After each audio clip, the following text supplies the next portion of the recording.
And the previous Attorney General, Madam Godfred Dame, recommended termination of the agreement in 2018 on account of the PPA committee report. So her decision was informed purely by the PPA review report and also an examination of other circumstances surrounding the agreement, i.e. failure to attain conditions precedent and whatever. And unfortunately, that determination was adjudged to be wrong by the Permanent Court of Arbitration, which we were subjected to. In any case, the fundamental point is that the termination was necessary. Secondly, relatively, the state was saved more losses. If you're a public officer, you're acting in accordance with the tenets of reasonableness, diligence, and sound policy. You ought not to take any decision which will expose the state unnecessarily to financial loss. That is why there's a provision in the Criminal Offences Act for causing financial. It said willfully causing financial loss.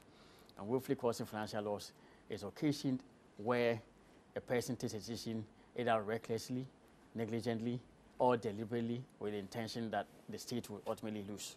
So the question must be asked as to why a public officer vested with discretion and vested with the nation's resources will enter into multiple PPA agreements which would occasion excess supply when the state was not in need of the power, and also at cost that was adjudged by the PPA committee to be excessive. Inquiry into these matters to ascertain whether the acts of the public officers were deliberate, reckless, or just negligent. And if that is the case, then of course the penal implications will follow. The CID deals with criminal proceedings. Okay. And it's just an investigation which will form the basis for possible charges against public officers culpable in the whole transaction.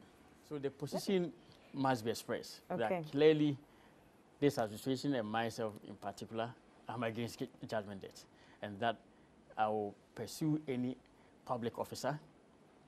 It's just on account of the same principle that I'm referring the conduct of the public officers in question to the CID. I think that whenever any public officer, by his actions, occasion undue financial loss to the state,